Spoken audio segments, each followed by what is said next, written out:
Exodus 4:10, but Moses said to the Lord, please, O Lord, please, O Lord, please, O Lord. How many times have I said it to the Lord? Please, oh Lord. And then Moses says, he's so much like us, he says, I have never been a man of words, either in times past or now, that you have spoken to your servant. I am slow of speech and slow of tongue. Ain't it the truth?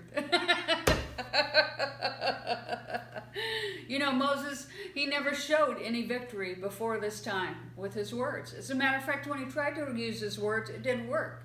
He had a terrible loss. The only time he had victories was when he used bodily force.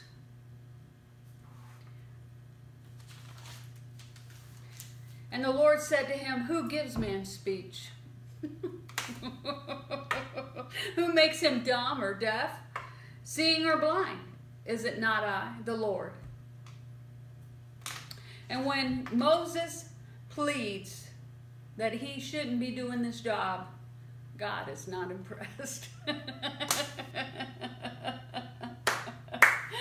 Oh, my Lanta, he just meets us right where we are.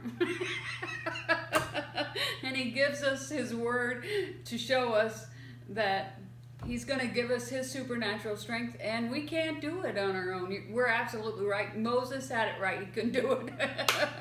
Didn't want to do it. Please don't make me go home. I tried to help your people. They threw me out of Egypt. You ever been thrown out of the church? Ever had your feelings hurt? Ever been slapped down? Ever looked at God and said, no way? We say, I love you, but I'm not loving them.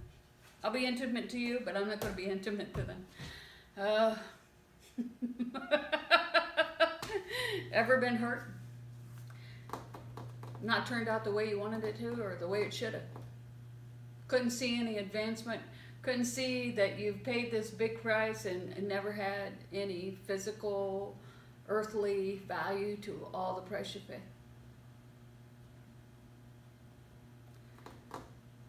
God ain't impressed. You know what God said to Moses? Get up and go. Do it anyways. You know what he says to us? Get up and go. Do it anyways. I don't care that you don't like them. I don't care that they hurt you. Quit whining back. You know, at one time God said, I'll kill them all. And I'll raise up a nation in you, Moses. Oh yeah, and then Moses, he was full of compassion that day. Take me instead, Lord. But a couple chapters later, Moses like, just kill him. And God says, we have to save them. You know, they're like parents. I'm going to take them out. And the other parent stands up and says, whoa, whoa, whoa, whoa. And then finally the other parent gets fed up and like, let me get them to say the sinner's prayer and then we'll just kill them. And finally the other parent stands up and says, oh no, we can see God's work in them. I don't know how the pastors do it. You know, so many times as human beings, we interpret it wrong. We don't see it the way it is. We don't see the people's hearts.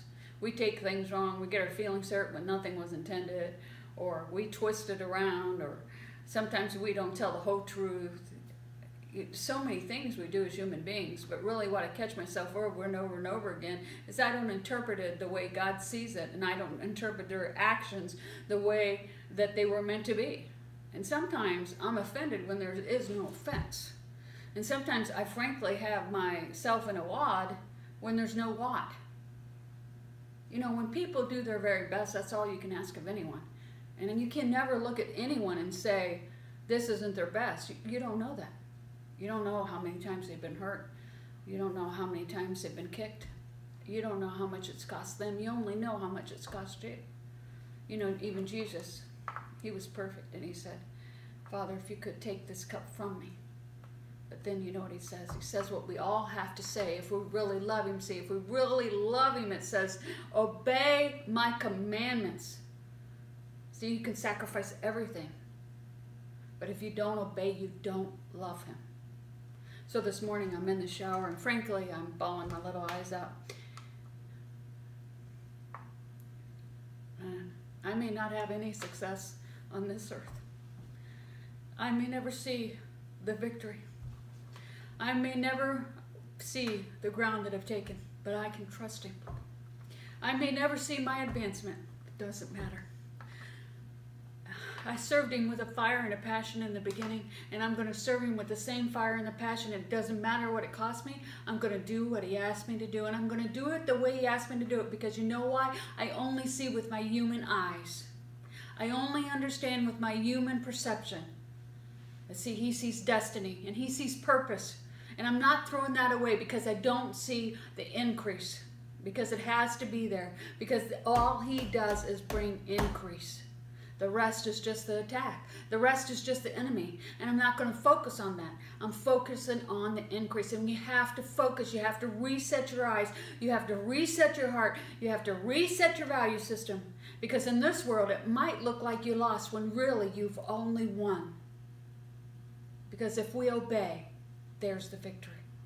Not in what we see, not in what we feel, not in what it cost. See, Jesus gave his life. Moses gave everything.